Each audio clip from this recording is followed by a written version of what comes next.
nyembah nyembah lan nyembah marang wong tuwane supaya njaluk restu sapisan saka wong tuwa pengantin putri lan banjur wong tuwa putrane.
Salajengipun adicara serah tampi pengantin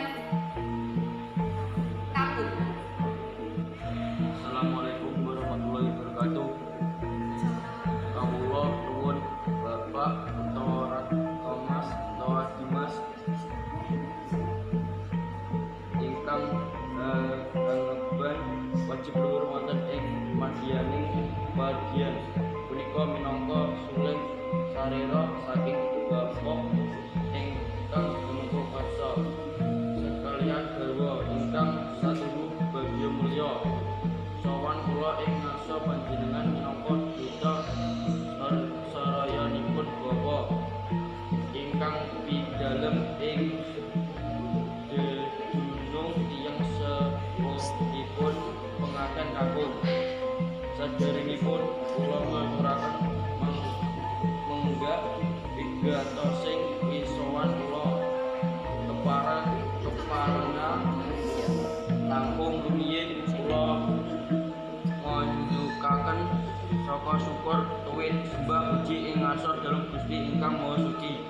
Inggih awit rumentahing barokah tuwin kawilujengan setemah lampah kula hangirit panakaring putra pengantin kakung manggih rayu wilujeng kalih saking ring gabayaning margi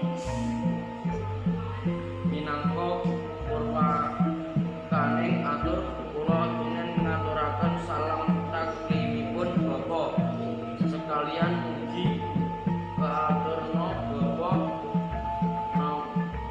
sekalian garwa rumusul atur ingkang angka kalih sowan kula saperlu nglarapaken ngaturaken sekar cepaka mulya sasele inggih pinanganten kakung anak mas putra kakungipun Bapa saperlu netepi pasarujukaning pirembangan ing wekdal kawuri bilih dinten pinaton inggih dinten punika pinanganten kakung anak mas badhe kepanggihaken miturut adat Widono ingkang sampun lumampah ing mriki kaliyan Dimas Tara putra putrinipun Bapa sekalian ingkang punika putra pengantin kakung kula aturaken panjenengan kawiji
nanging wasita menawa liwat tumpak ing dosa. Kula nyuwun agung pangarsana.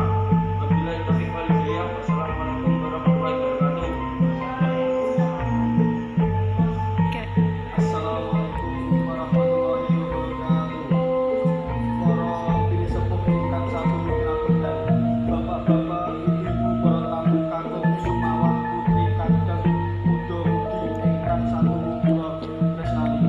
Malihipun Bapak Sugimin sakulawarga mongko duka sarana saking kadang pesan Sutresna ingkang dhahar sinandhasan mangan kita tansah ngaturaken rasa syukur dumateng Gusti Allah Subhanahu wa taala amargi saking nikmat taufik hidayah inayah serta timbaling Gusti Allah Subhanahu ingkang sampun lumentar